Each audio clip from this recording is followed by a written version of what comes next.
All right. How everybody out there doing? With another episode 2 of How Did I Get Life? I'm here with a good partner of mine, another friend. But before we get started, make sure you subscribe, like, and leave a comment in the comment section. It'd be greatly appreciated. All these interviews is about guys who had life sentences and came home and what they've been doing after their life sentences. Because, they have some amazing stories. We've really done some amazing things. So some people that's never supposed to have been out of prison again. So listen, any other further ado, let me introduce you to my partner. Introduce yourself to the peoples. My name is Damon Roselle Matthews, Compton, California, and I'm here to support my boy. I got a story to tell. Without a doubt. And I'm ready. Appreciate it. Well, listen, let's get it started, man. Me and Damon know each other. We walked a couple of years off in the penitentiary. Played some chess. I whooped him a few times. Keep it real. First untruth of the podcast. But good partner of mine, good dude, man. So let's get off into your story, man.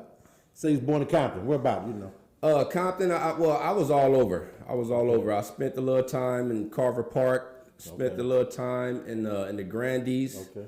But when I moved to the South Side Compton, that's where I really, and that was 12 years old. Okay. So that's when I, started, growing, and that's when I started finding myself and, banging and all that old stuff. So yeah, that was the beginning of a topsy-turvy life when I got there. So how was the dynamics at home with the family? The family was cool.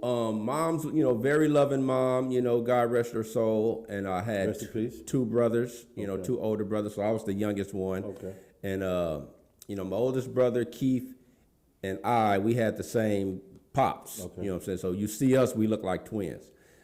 He's 4 years older. The middle brother, Dante, me and him, we used to clash all the time. So we would fight all the time. I think out of all the fights we have, I think I was like 1 in 200. I think I got him once. You know what I'm saying? So yeah. But he was, oddly enough, he was from another gang. Yeah. You know what I'm saying? He started, claiming Kelly Park. Yeah. And I was claiming, the hood. And it was like, people was like, damn, how did that happen? You know what I'm saying? Yeah. But it was just like he didn't like the people in our area that much. You know what I'm saying? So he would go across the way, and he kind of like connected with those guys. And you know how it is, them gangs, some gangs they start off as hustlers. Yeah. You know what I'm saying? Kind of like dipping their toe in, and then they become, Crips. The transition fast. Yeah, exactly. So that's how it was with him. But yeah, other than that, once I got to like 15 years old, that's when we stopped fighting and we became real cool again. You know what I'm saying? So Pops wasn't in the house? Pops wasn't around. How was that dynamic of a relationship? That was it's the cold thing is I didn't remember Pops. I mean, I remember talking to him on the phone when I was like 8 or 9, but there's no real memory of it, and he had other kids. Okay. But, it's still a blur. Okay. And the cold thing is right before I got out, they found where he was because I never knew where he was, anything like that, But they found him. He was in the hospital, and my oldest brother was going to go see him. And I'm like, man, I'm close to getting out. Maybe I'll meet him, you know what I'm saying? Because I got past the whole little abandonment issues by then. Without a doubt. But he passed before my brother came to go see him. Rest cancer. In peace, Pops, Rest in peace, Pops. Yeah, it's crazy. That's life, man. So, you mentioned it, so let's get off into it. So that was the. I mean, because we just don't become the people that we became. Yeah. You know what I mean? It's usually some childhood trauma in there that led up. Somewhere we was hurt, we was scarred, and so I ain't gonna be hurt no more. I ain't gonna be, you know what I mean? So for you, what was that? I think it was at least 2 of them. Okay. When I think it was like first grade or something like that. I remember it was this kid, older kid. I don't know what grade. I just know he was bigger and, much stronger. And I was in line, and he jumped in front of me in line. This was at Carver Park Elementary. And and I hit him like, man, what you doing? You know, and he turned around and just bam, and just knocked the crap out of me, right? So I fell on the ground crying or whatever, you know, didn't fight him or anything. And I think from that point on, it kind of left me leery to fight bigger people. If they was taller, you know, I didn't want no problems, you know, let alone multiple people. So I think that kind of played a part, and also my brother. Because, you know, my brother, like I said, we used to fight all the time, and he would go hard. You know what I'm saying? He wouldn't, you know, it wasn't I'm going to stick my hand out and I'm swinging. No, he was, you know, putting tips on me. So that kind of got me a little, you know, a little scary. I was scary growing up, you know.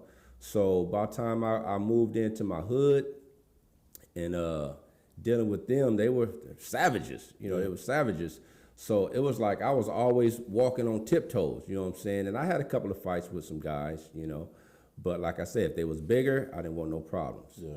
You know, and I think at one point it was me and like maybe 5 or 6 of people, you know, my age, a little younger. We finna go out and do some dirt, you know what I'm saying? I think I was like 14, and I was the oldest one out of all of them. So we was finna go like steal bikes or whatever we was gonna do. And man, we pulled up on some damn end hoods, Compton end hoods, and they was deep. They was deep. Like, before we go, we was gonna go to Long Beach. Before we go, let's go to the liquor store, get some snacks or whatever. And when they seen us hit that corner on them bikes, they just surrounded us like, bam. And one guy, the oldest one there, grown-ass man, it's always some grown man drunk, you know what I'm saying? He seen me, like I'm the tallest, because right now I'm tall and skinny. Yeah.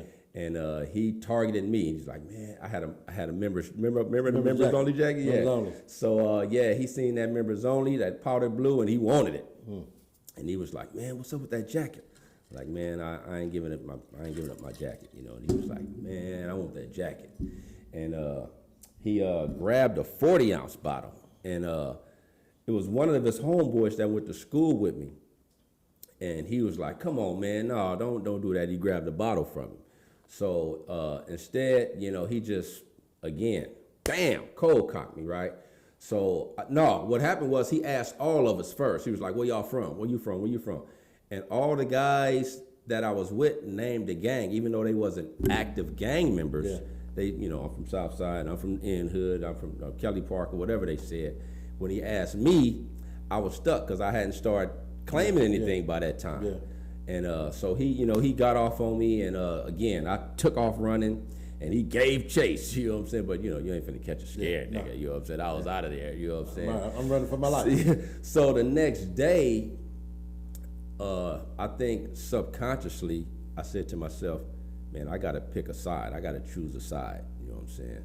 So that's when I made up my mind, like, man, I'm finna be from this turf right here, you know what I'm saying? And at least that'll stop, you know, all the, you know what I'm saying? Because, like, if you from a reputable gang or whatever, you know what I'm saying, it's, people ain't gonna just be quick to rush you because they got, it's consequences. So that's what really got me into, you know, into the whole little gang banging thing, because of those traumatic incidents that I had. That's crazy, man. So yeah, man. And you don't think that the fact that Pops wasn't around didn't play a major part in it? Probably did, because you know, the thing is, I don't know how Pops was. So, you know, some people got Pops that are kind of like hands off, soft, whatever, you know what I'm saying? And some people got Pops that are like, look, man, you finna stop running. You finna go out there. Even moms be like, look, you finna go out there and fight. You know what I'm saying? So I don't really know how Pops was, but, you know, I would like to say a strong male presence would have stopped that. That too, but what I mean by that is that the fact that, you know what I'm saying, the fact that you never knew him, the fact that you never got a chance to, you know, see him, you know what I mean? You don't think that played, you know? Oh, most definitely. I mean, it's played a part in some of the, because I mean, when we talked about the trauma, you mentioned it earlier about abandonment issues with him, but then you didn't speak on it. You know, when you talk about the trauma.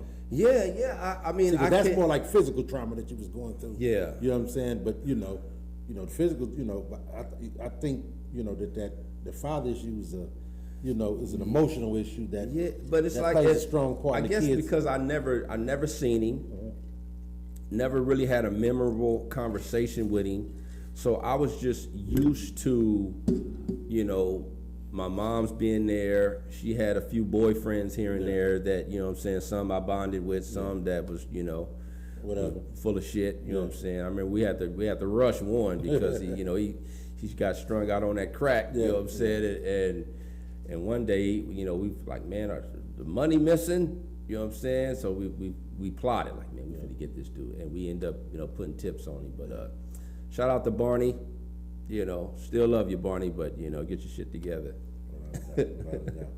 All right, well, listen.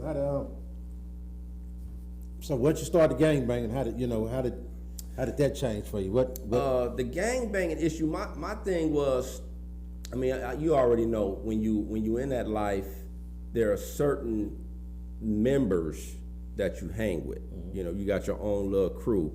You know, so it's like a gang within a gang. So I had my own little crew, and our thing was like, man, we just like to joke, clown, you know, go to dances, you know, mess with broads. You know what I'm saying? When it's time to, you know, for a gang fight or whatever, we there. Yeah. But that's not what I wanted. Yeah. You know what I'm saying? I just wanted to just, you know, just be a kid, really. And I remember I was always a little self-conscious because you had those wolves in the gang too that all they want to do is put in work. You know what I'm saying? And you know, set trip on people. You know, and that wasn't my role as a gang member. You know what I'm saying? So I was always a little self-conscious. Hadn't put in work as far as, you know, that goes.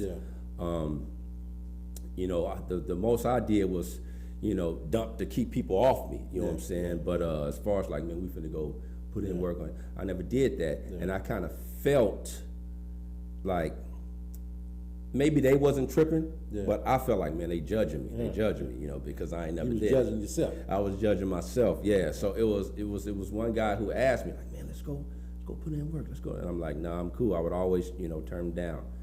But on this particular day, he had asked me in front of everybody. You know what I'm saying? So now my ego is like, oh man, I don't want to say no in front of everybody. You know what I'm saying? So I'm like, man, let's do it. You know, and How old was you?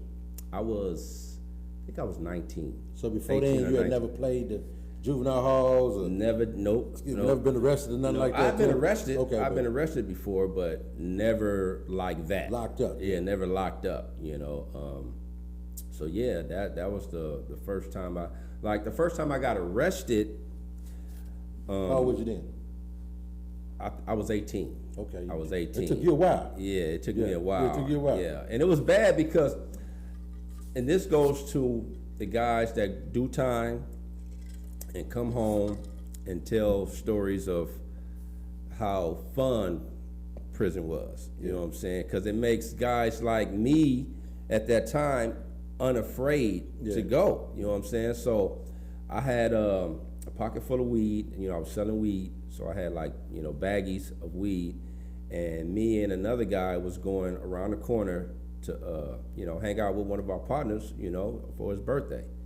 So I was drinking a beer, which was the wrong thing to do at that time because police seen me. They probably wouldn't even stopped us if I didn't have that beer. So when they pulled, so when they pulled up on the side of us, I didn't run. I know I had this, you know, weed in my pocket. Why didn't I run? And I think the reason why I didn't run because I kind of wanted to taste that jail, you know, experience. You know what I'm saying? And I think it was based on, you know, all the big homies getting out and whatnot. So yeah, I went to jail. It was like, you know, a weekend, you know, not even a full weekend, 4,800. So now I'm getting out, you know, feeling like I got a little punk ass stripe, you know what I'm saying? You know what I'm saying? I can say, yeah, I've been to jail, I've been to 4,800, you know, that was the Crip module for people, you know, that don't, and so that was my first time going to jail. The cool thing is I went to jail 2 more times that month, all in July. It's crazy for weed and, you know, curb serving shit. You know what I'm saying? Never spent more than 2 days in jail though, until that time when, you know, I was shooting and Well, let's get into that. So you've been to jail a few times now. You started gang banging. You done got into the life. 19 when you catch a case. 19 catch a case. So we go shoot at some enemies, and we're so young, because he was younger than me. Mine too? Yeah.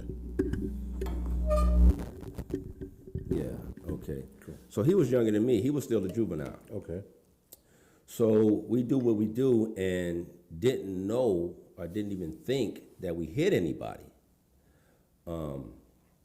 So instead of going home, we continue in the G rides, and we out, doing dirt.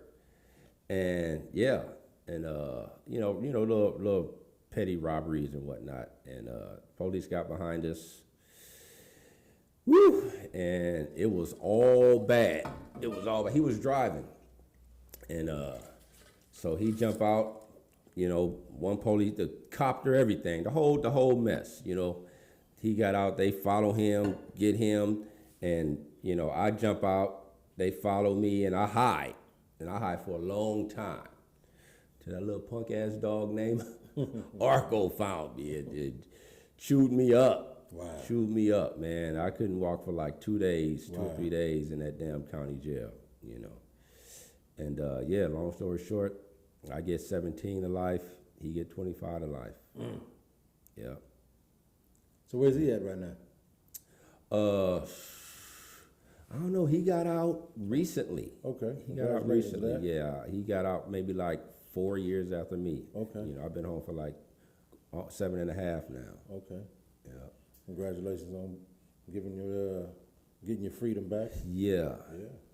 So you off parole and everything now? Off parole, yep. I did, 2.5, 3 years on parole.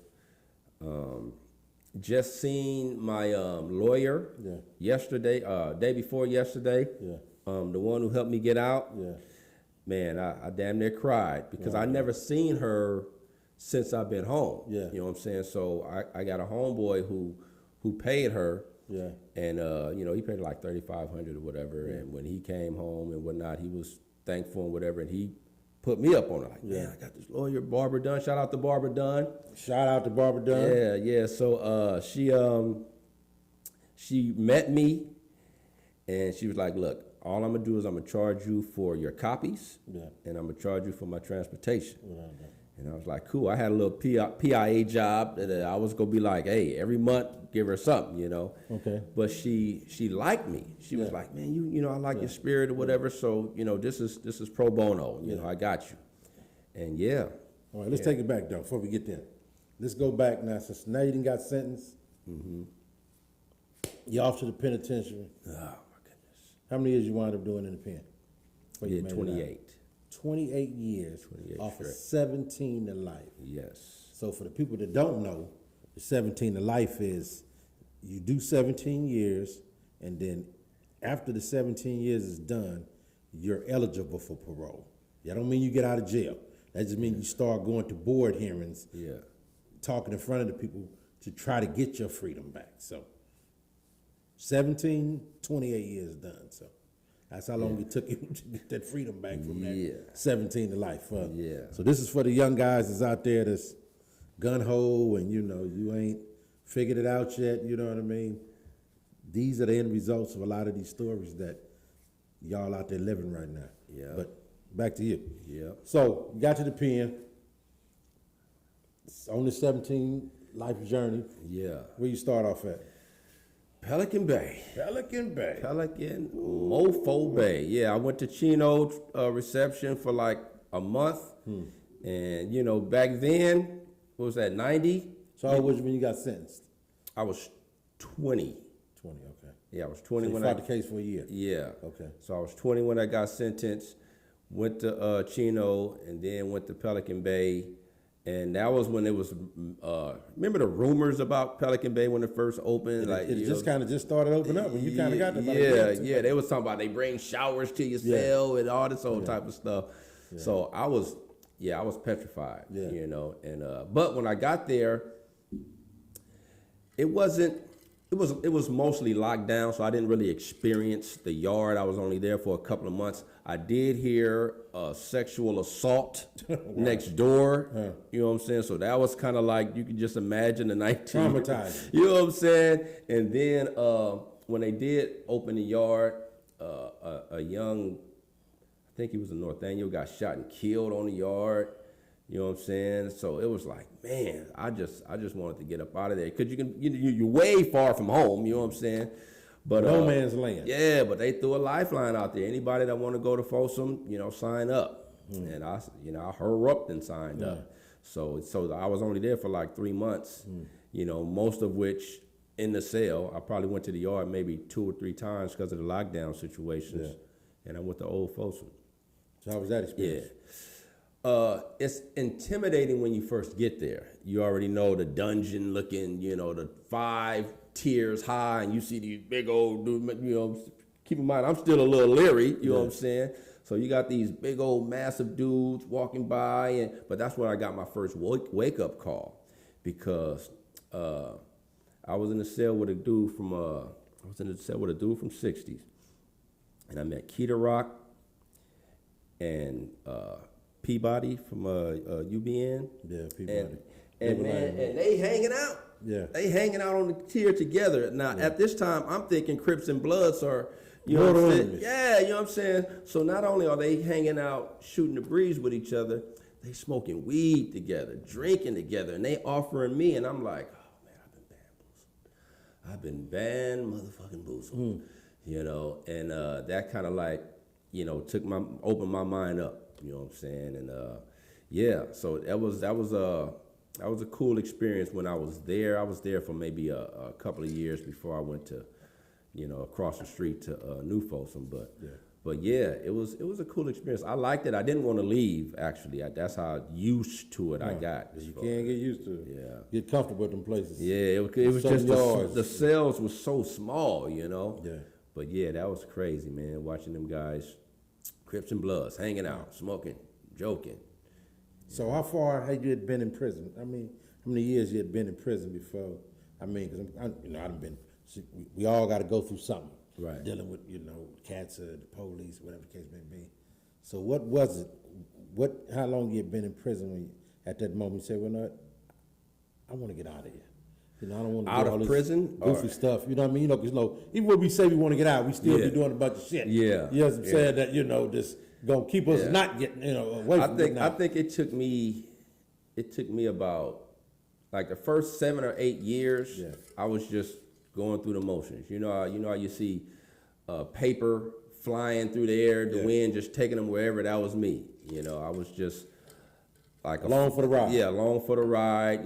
More like a follower. But probably about 7 or 8 years later, when I became like looked up to, like sort of like a shot caller, depending on what yard I was on. Yeah. That's when I was like, man, I can't do this, because by then I was like, there's a G code here. Yeah. You know what I'm saying? So if you if you don't fight or whatever, you know what I'm saying, things, you got to have some consequences. And I was pushing those consequences, and I felt in my spirit, if I keep living like this, I'm going to end up on death row. Mm-hmm. And I don't want to end up on death row. And that's when I started, making that mental decision before I made the physical decision to back up. I was like, man, and it was dreams. Yeah. It was this recurring dream I used to have. I would be somewhere without no shoes on. Oh, wow. I'm like, man, I gotta get home. I gotta get home to get my shoes or whatever. Yeah. And I used to have this dream and I would wake up so stressed out. So I had this cellie at Calipatria who had this girl who had this dream book. And I told him about the dream, and he was like, man, I'm gonna get at my girl. She got a dream book. Long story short, she said the dream means that you are involved in something that you don't want to be involved in, and once you get out of it, whatever it is, it's like you're going home, you know what I'm saying? And that was the gang stuff. I didn't want to be part of the gang culture, and it was less about prison, more about the gang stuff, and it's crazy. Once I told my homeboys when I got to Calipat, I'm done, those dreams stop happening. That's crazy. Those dreams stop happening. No, I know, I believe, because I kind of Yeah. got a similar story to that happened with me when I finally bagged up out of it. Like the next day, it was like I woke up like I was a whole new person. Like, Yeah. what? How did that? Yeah. Why I feel so different today? Yeah. You know, but yeah. And I had another dream that I was on death row, and that was another reason why I, had to finally back up out of it. Okay, so why did it take so long from the 17 life to the 28 years before you could? Well, after 12 years, I think I went to the board in like 98 or something. Like it didn't take me 17 years to go to that first board hearing. Okay. I went in like the late 90s, and they talked to me so bad. Oh my goodness! And I used to hear all the big homies saying, "Man, they ain't letting nobody out." I think that was Pete Wilson at the time. What year Either was Pete that? Wilson or Duke May. No, I think it was 96, 97. Okay. I don't remember who was the president there. I mean, who was the governor there. 96, 97? That was, But I know in the 90s they wouldn't let nobody out. No. Brown? no, it wasn't Brown. Brown came later on. Yeah, Brown came later on. And he Brown was came giving later us on. love. He gave love. Maybe it was Arnold. What time? When No, it did wasn't Arnold. Arnold was way longer. So in the 90s, I can't even remember. So I it probably caught was up Gray in- Davis. It Yeah, probably was I was Gray so caught up in gang activity, I couldn't tell you nothing. Yeah. Only way I know who the president was because he was making sure the dope got out of here too. Yeah. Happy about the old Ronald Reagan. Yeah. Shouts out to Yeah, Ronald. shouts out I'm to just saying Ronald, Ronald yeah. to get the dope in the city. Y'all know Ronald. Yeah, We ain't gonna talk about that. Ronald was like, I just look the other way. Just look the other way, Y'all Dan. do y'all thing. Yeah, but when I went, and I was hoping for like a 3-year denial. I was expecting a denial. Yeah. But they talked to me real bad and said 4 years. That was when the most they can deny you was 5 years. 5 years, You know what I'm saying? So they denied me 4. And I don't think it was the denial, but how bad they, talked to me that made me like, man, I ain't even finna try anymore right now. I'm just finna do my thing. And I end up catching a dope case in 2003. Wow. And they added 6 more years. They didn't care about that life sentence. We're Nah. gonna give you some more time. Yeah, we're on gonna top give you of some that. more time. Yeah. Yep. It was 3 years, but it was by that time the strikes came into Yeah, play, so yeah. they doubled it up 6 years. Yeah. So when I went to the board again after that, they denied me the max, which was 5. And a couple of more denials after that. So that's why it took so long. Yeah. To 20. And Because plus they I had was, that grace period to really just. Yeah. And 5 was a lot of. We thought was a lot of time back Yeah. then. But Yeah. they giving out 15 now. Yeah. One denial. Yeah. Yeah, come back and say some 15 years. You Yeah. been down 20, 30 years already. And they Yeah. tell you, well, you know what? Yeah, we don't think you're redeemable for another 15 years. Yeah, Even though you've been down yeah, 20. Yeah, Look, it was 15. because remember back in the 90s, it was all about they would keep because of the nature of your crime, because of the nature of your crime. That No was matter always what the you cap. do, that was their whole little Matter what you company did. line. Yeah, But see, it took, well, people don't understand that it took people that was in prison to start fighting the laws yeah, and fighting the board and yeah. through the courts. And that what made them have to change. yeah, things yeah, around. and those You know what I mean? propositions Yeah. and those Without a restorative doubt. justice Without a doubt. people and Without a doubt. advocates. All that. Yeah. All that played So, a part yeah. because it was, you can't keep saying the nature of my crime because the nature of my crime is always going to be the It's nature of always- my crime. yeah, exactly. That never's going to That change. never changes, You know, yeah. only thing I can change, but the Yeah. nature of the crime can't never Yeah. change. Yeah. But yeah, that's crazy, man. But yeah, I mean, you see, it took.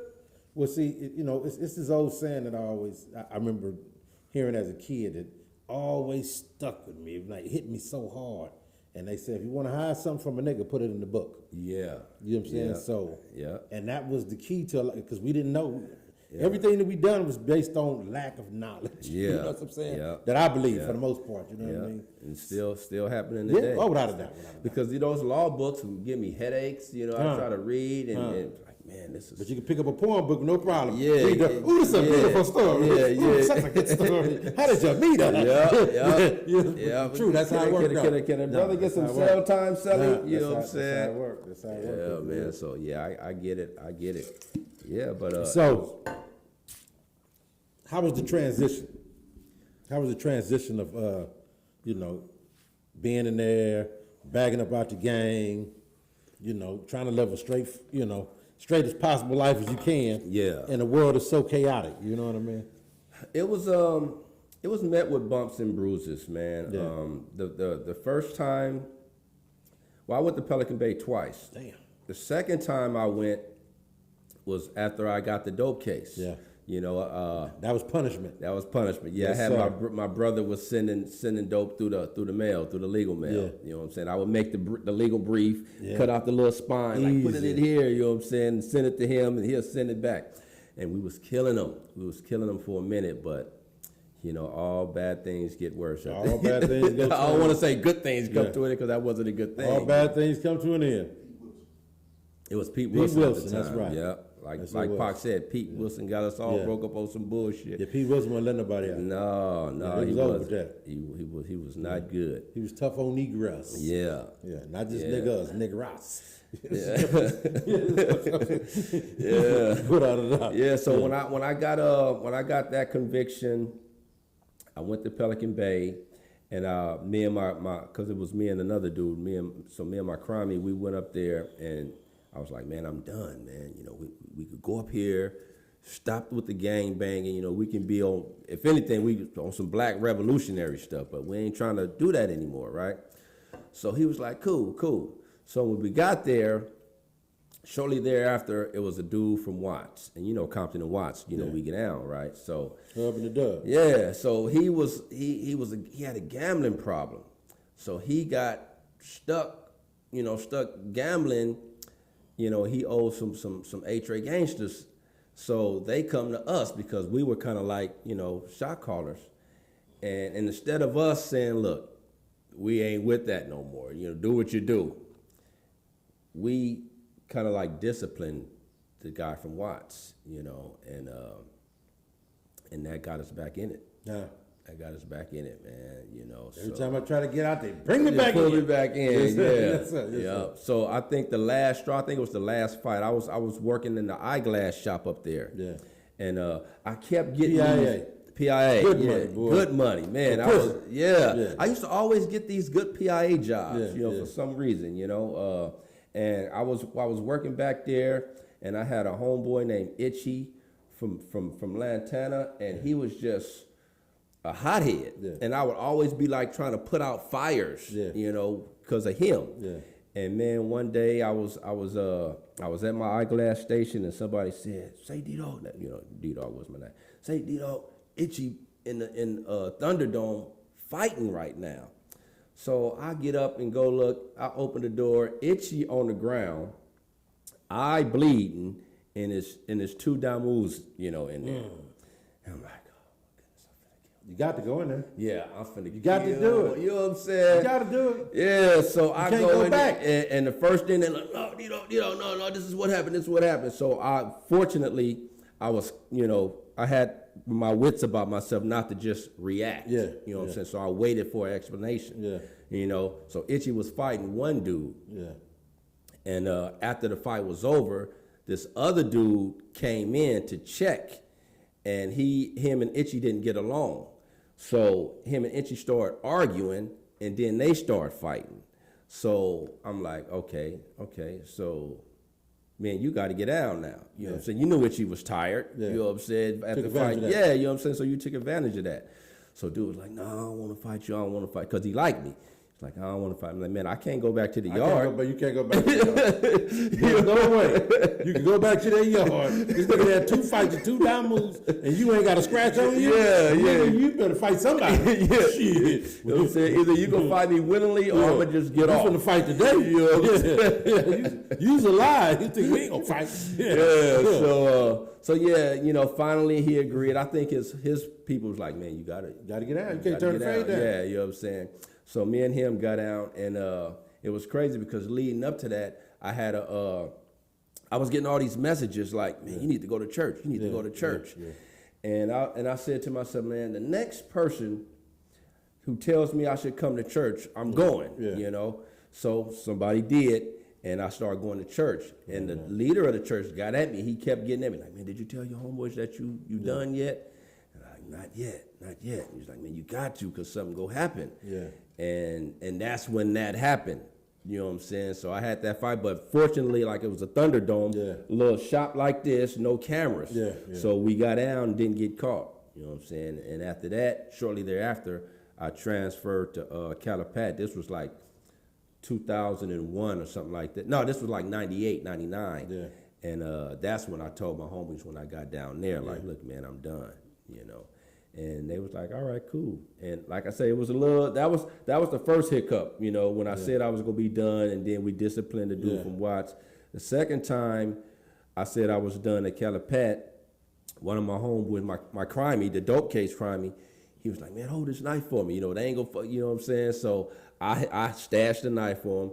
But after that, I didn't get involved in nothing else after that. And then I looked up, and I'm like, man, I done went 6 years without a write-up. Yeah. Not even trying. That was amazing. Like, you know what I'm saying? Like I said, I had to fight. You know what I'm saying? I'm holding knives and whatnot. Yeah. And I'm like, man, and that's when they was like, well, Lancaster got this yard.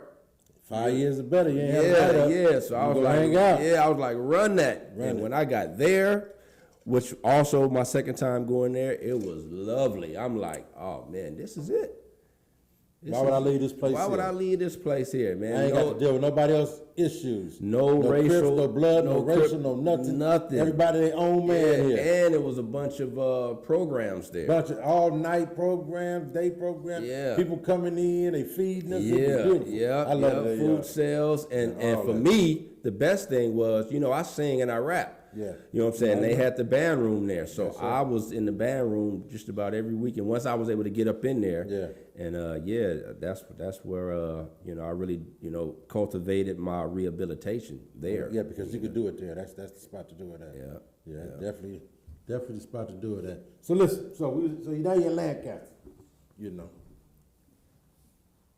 How did that like being there in Lancaster from being at the rest of the prison? We all know that's a major transition for people to understand it, but as far as when it comes to the programs, as far as like self-helps and gang, you know, prevention and, you know, all the rest of it we had, how was being on that yard? I mean, how did that yard help you transition to coming out here? Well, it helped me because I applied myself.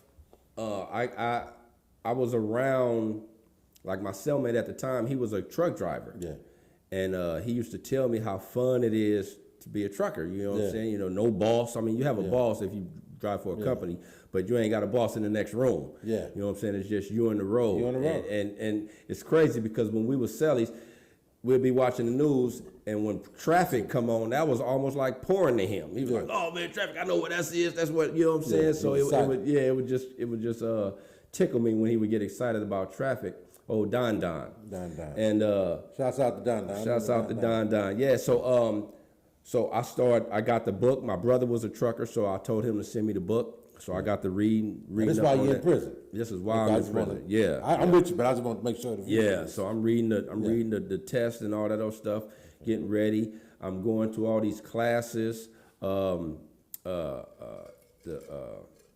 even taught a class. I even taught a creative writing class. You know what I'm saying? Because I was writing, you know, movie scripts and short stories and whatnot, and they liked it so much that they was like, "Yeah, man, you should teach a class." So I taught a class with Lester Polk. You know, who shout out to Lester. I talk to him just about every night. Yeah. And but it was this one particular group. It was called a Lifers group, but it was ran by a psychologist. Her name was Dr. Massimino, and it would be like 9 people. So if you get a chrono from a psychologist, the board gonna be like, man, you on your shit. You know what I'm saying? Out the door. So I was trying my best to get up in this class, and I finally got up in there, and I almost blew it. I almost blew it because her thing was, what goes on in this class stays in this class. You know what I'm saying? Because people tell some stories up in there, man. No, it's just real stories. You know what I'm saying? It's just real truth. Yeah, and I was kind of like, when I first got in there, I would listen to some of these people's stories, and I'm like, man, I don't think I can open up that much. You know what I'm saying? You know, I'm still not that far removed from the gang stuff, and you know, And you ain't had that mental breakthrough calling yet. shot. Yeah, you know what I'm saying? That's a mental breakthrough you got to have. Yeah. So it was like, I'm still getting used to people calling me Damon. You know what I'm saying? I'm so used to. Yeah. So every 2 weeks or so, they'll switch persons. And the closer they got to me, I was like, man, I might have to quit this class. You know what I'm saying? Because I'm not finna tell them, you know, some of the trauma stuff that I just told you so freely. Yeah. I was scared to mention it. You know what I'm saying? But she threw a bone out there. She was like, if anybody is too leery to tell their story in front of the class, because it was like, you know, you sit in front of the class. It's not like you sit amongst them. No, you go to the front, face the class, you know. So I was like, yeah, I want to do the one-on-one thing with you first. So I did the one-on-one thing with her first, and that kind of loosened me up. You know what I'm saying? So I told my story, but I almost got kicked out because at one point remember when they was firing and laying off COs and teachers and whatnot. This was like around 2015, 14, somewhere around there. Yeah. And she was like, oh yeah, they was shut down the vocational program. Yeah. And all that other little come in and And she was concerned. She was like, I don't know if I'm gonna, make the cut. Yeah. So, but you know, I was like, all right. We was all like, hopefully she stays. Yeah. So I'm walking the yard with Lester, and I tell him this, you know, and he tells her like, hey, Dr. Mouse, because he had a crush on her. Like, yeah, I hope you make the cut. And she came to the class the next time, like somebody said something. And I'm thinking, well, shit, when you said what goes on in this class stays in this class, I thought you was talking about don't tell each other. She talking about everything. She talking about even her. You everything. Know yeah, so I'm like, oh, damn. So she's like, I have an idea who it is because I seen him walking with Woo. And long story short, she was like, yeah, Damon, you know, it was you. So I think we're going to have to remove you for the class. But I'm not going to just kick you out. Yeah. I'm going to leave it up to the class. Yeah. So now I'm a politician. I'm going to each. I'm going to each class member before the vote. Like, man, you know, I hope you vote for me. They like, yeah, of course we're gonna let you stay. Yeah. But it was one motherfucker who voted against me, and I was hot. Oh my goodness. So she went everybody in the class, and when she got to this dude, I remember Do Dirty from Watergate. Shout out to Do Dirty. You know what I'm saying? Do Dirty. They love you, guy. But man, I wanted to kill him. And he was like, yeah, I think you should be kicked out the class. You know what I'm saying? You said, hey, what's goes? You know, he just went through the whole thing. Yeah. So no remorse. No remorse. You know. So afterwards, you know, she was like, okay, I'm gonna let you stay. But I'm back on my stalker shit. Now, I'm looking for this dude, you know, and I see him out there working out, and I push up on him like, man, what the fuck was that? And he was like, man, I know what you're thinking, man. Don't crash out. You know what I'm saying? Yeah. I was just doing that for her. I knew she was gonna keep you, but I didn't want it to be like a clean sweep. You know what I'm saying? Yeah. And you know, I couldn't help but like, man, he got a point. Yeah. You know what I'm saying? But I wanted, oh my goodness, I was so mad. I was so mad. But like I said, I stayed and I got that chrono. And I think that chrono really helped me get over the top when I went to the board. Without a doubt.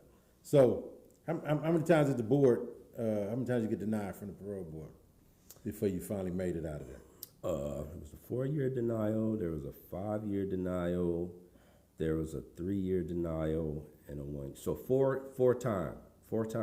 One time, I postponed it because I wasn't ready. Yeah. And then that 5th time when I had that lawyer come and she got me right.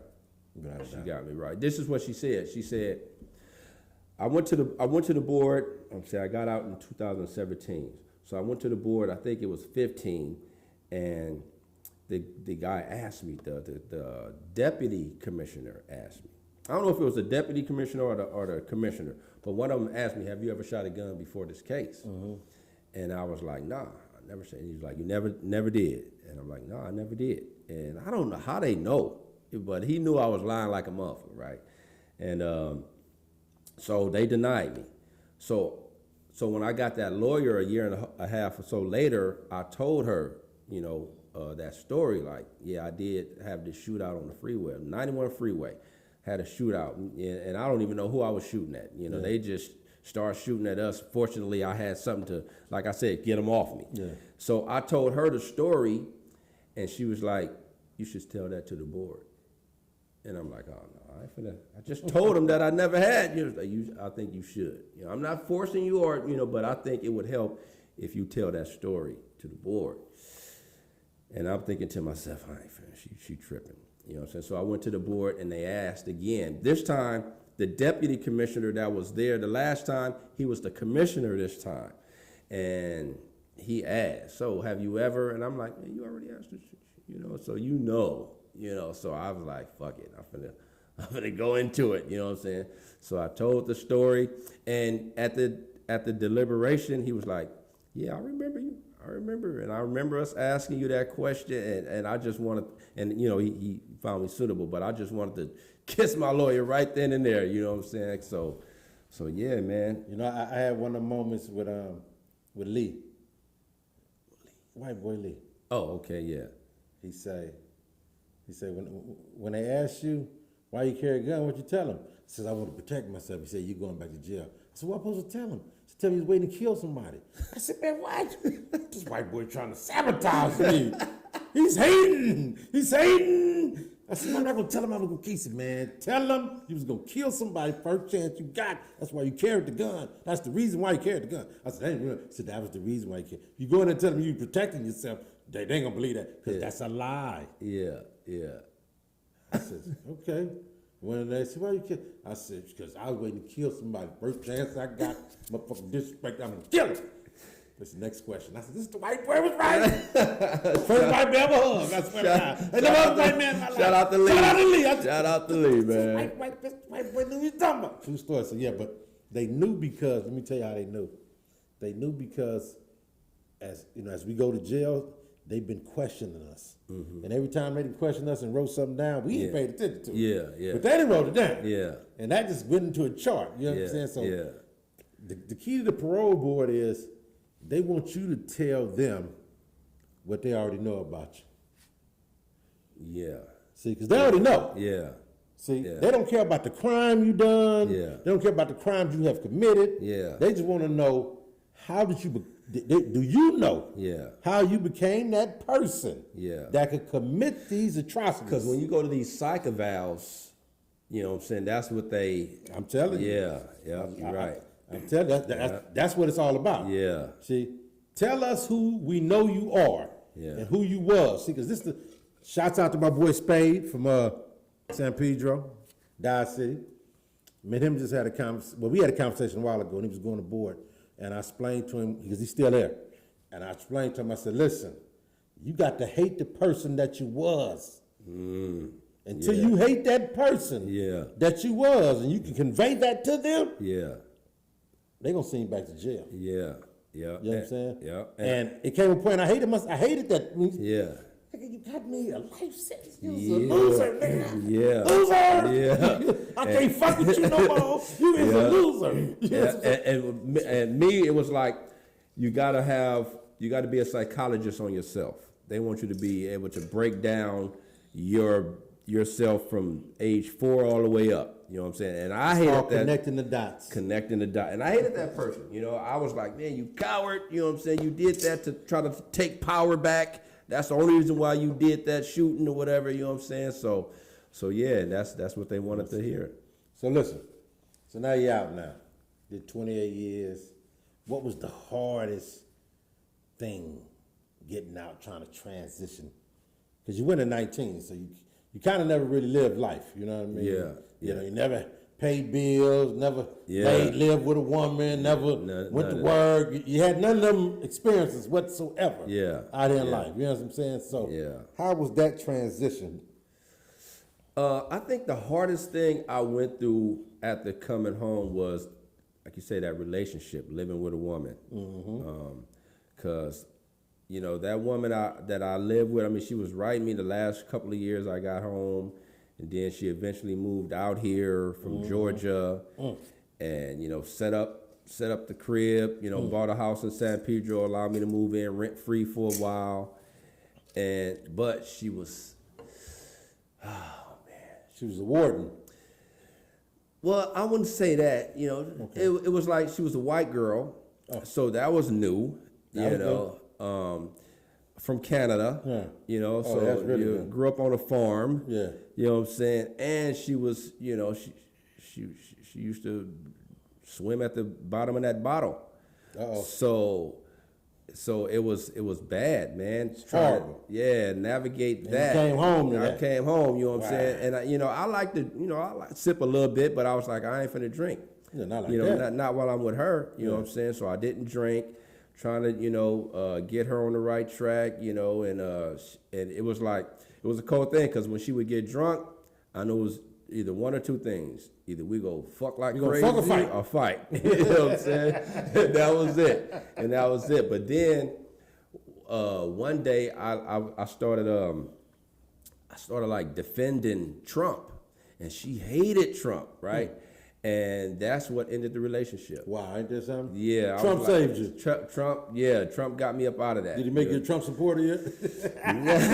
So Damn, he saved you from the bitch. The bitch is crazy. Yeah, I was like, baby, I don't like him no more. She was like, but she stopped, closed her legs. Yeah. Didn't want to. She still wanted me there. Yeah. But she didn't want to be intimate anymore, Yeah. and it was all because of the Orange Man. And I'm like, damn.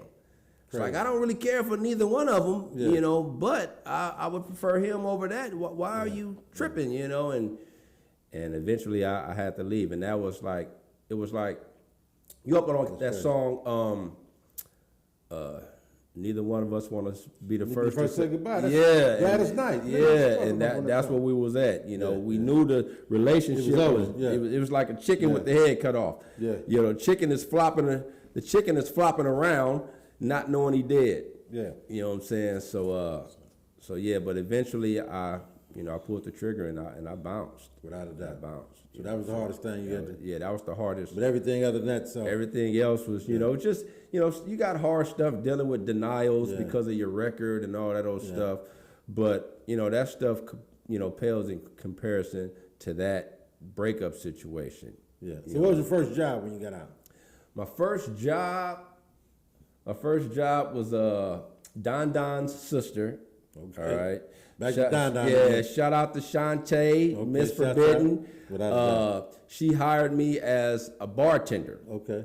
So that was just like a one day deal, and they had some little girls thing, sisters everywhere, and I was just serving them drinks, and I just saw them get looser and looser as the night went on, and that was beautiful. And then the second job, she hired me again as a stripper bouncer. Make sure nobody gets too handsy with my strippers. And I was like, aye, Captain. Gotcha. You know what I'm saying? So yeah, that was my funnest job. But as far as job, my first job was at a homeless shelter. I was a janitor at a homeless shelter in L.A., downtown L.A. Humbling. So that was very humbling. Very humbling. Very humbling. Because I used to work at CTC at Lancaster. Yeah. So I kind of like wanted to do that when I got home because I got certified and all that old stuff. So I wanted to be like. Now tell them what CTC is. For the CTC don't is, know. it's like the hospital. It's the hospital. I don't know what CTC stands for, but it's the hospital at the prison, the medical facility. So we was like, cleaning the hospital supplies, the gurneys and buffing and waxing the floors and whatnot, and just lightweight stalking the nurses. Without a doubt. Yeah, I wrote some of my best songs, due to the nurses. You know what I'm saying? So when I came home, that's what I wanted to do. I wanted to work in the hospital. I went to an agency, and they was like, finish this 5-week course. Once you finish it, we'll pay for any training school you want, and we'll find you a job in the meantime. So I finished it, and they found me a job, but instead of at a hospital, it was at the homeless shelter. Okay, you know what I'm saying? good. So it was cool, man. You meet some very interesting people there, and you find, you got some stories, man. People don't realize that you are like one medical emergency away from homelessness. You know what I'm saying? Of course, gambling addiction can lead to homelessness. You know what I'm saying? Divorce can lead to homelessness. Yes, it can. You know, so it's a lot of things that, you know, and I'm very inquisitive. I ask questions, you know what I'm saying? So that was my first job. I did that for a while. And while I was doing that, I was going to trucking school. Okay. You know what I'm saying? Because they paid for it. Yeah. You know, so yeah, that was some grinding months right there. Yeah. That was some grinding months, and I wouldn't have been able to do it with that white girl I was just telling you about. Right, Shout out to Janice. You know what I'm saying? Appreciate you. And yeah, so once I finished that, you know, my first trucking job was going from Orange County, picking up mail in different spots in Orange County, putting it in the big old 53-foot trailer and driving it up to Spokane, Washington. Wow. And coming, it was a two man, it was a team driving thing. Yeah. So that was kind of fun. I bet it was fresh out of stuck in Compton all your life for the most part. Yeah, exactly. Then stuck in prison for the rest of 28 years. Then to come home and just be able to just jump on the road freely and just I'm out of here. Man. Yeah, so and so, you know, I'm really into the Bible, so I was very thankful, you know, still am very thankful. Without a doubt. You know, just pinching myself. I still have pinch me moments, you know what I'm saying? Without a doubt. So yeah, so that was my first job. Without a doubt. So how's the trucking going? Trucking is going great. Okay. Trucking is going great. I'm local now. Still doing the same thing as far as mail. Yeah. But, you know, You ain't got to take them long I ain't gotta days take no them. more No, on the highway. it's a kind of long commute from Long Beach to Santa Clarita. Yeah. You know what I'm saying? But you know, it's still local. Without you know what a I'm doubt. saying? Like I that. go to Santa Clarita. You'll be home in the same day. Yes, home every night to my beautiful wife. Shout out to my wife. Without a you doubt. know what I'm So you saying? got married. Yeah, I got We know I married. met your wife, huh? Yeah, you know Without what a I'm doubt. saying? So yeah, that's what I Okay, do. so how did you meet your wife now? Let's got to dip off on that a now little that bit. is a Because that's the end result of, you know, Yeah. you know, because it's like they didn't deem this, you know, we can't fit back out here in Yeah. society no more. Yeah. You're supposed to die in jail, you know what I mean? And Yeah. come out here and Man, flourish. And, my wife is awesome because it was like 8 months after I got out. Okay. So I was with somebody when I met her. You know, Yeah. I was with first girl I was with when I came home. But we had a all class reunion. Okay. Dominguez High School at what was that? Sheer Park. So class of '87. I go there. I meet her there. Yeah. I didn't know she was, you know, this woman was like looking at me like, man, you know, like she wanted to climb Mount Matthews. Yeah, you know what I'm saying? yeah. But Yeah. I had a girl, she had a guy. Yeah. You know what I'm saying? But, you know, we became friends, you know, internet friends or whatever. Yeah. But yeah, class of '87 and everything. And then, you know, fast forward a couple of years later, her relationship dissolved, mine dissolved. And we linked up, you know what I'm saying, and ended up getting married last August. Man, 1st. congratulations, man.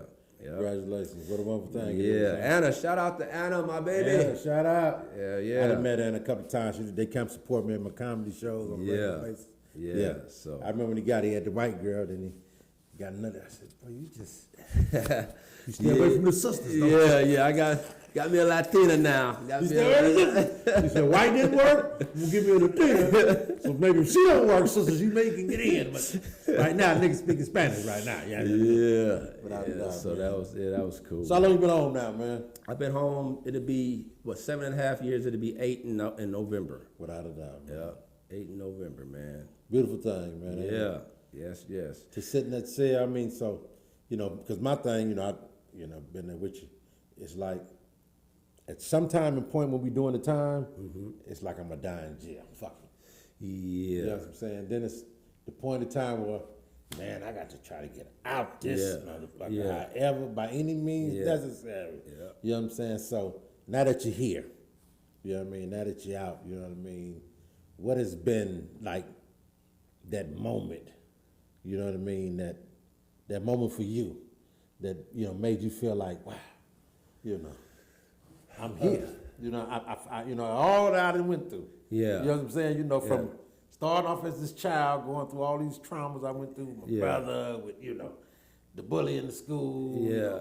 I think God trying to take my jacket. What? I honestly think it's the marriage, like getting married, because I never wanted to get married. Why? Well, I didn't think I could live with the woman just that close proximity. I'm so used to just being by myself. But after being in the cell with a nigga and living in the closet for all the years, Yeah. you know what? A woman might not be bad in a 2-bedroom house. Yes, yes, exactly. And that's why I say the marriage. You know what I'm saying? The marriage, you know, I'm looking at my bank account. She got money, you know, to help. I got money to help. You know what I'm saying? out, man. Yeah, so that I think the marriage is really that. Shouts out. Yeah, it's a beautiful thing. No, man. it is. I'm You married know? myself, man. I love Yeah. my wife.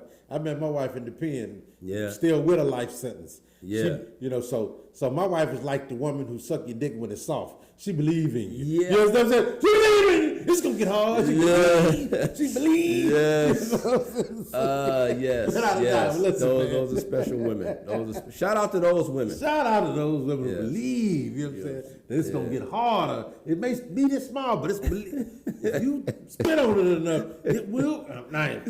Be done. Listen, man, I want to thank everybody, man. Thank my boy Damon, man, for coming Yeah. on in, No sharing the doubt. story with us, you know what I mean? Thank y'all for tuning in. Second episode, you know what I mean? We had a great time. Don't forget to subscribe, hit the like button, leave some comments, man. Hey, Yeah, and appreciate share. you. And share. Don't forget to share it as well. Yeah. Let people know we talking about something that's really, you know, monumental here. You know what I mean? So listen, I want to appreciate everybody for tuning in. Thank y'all.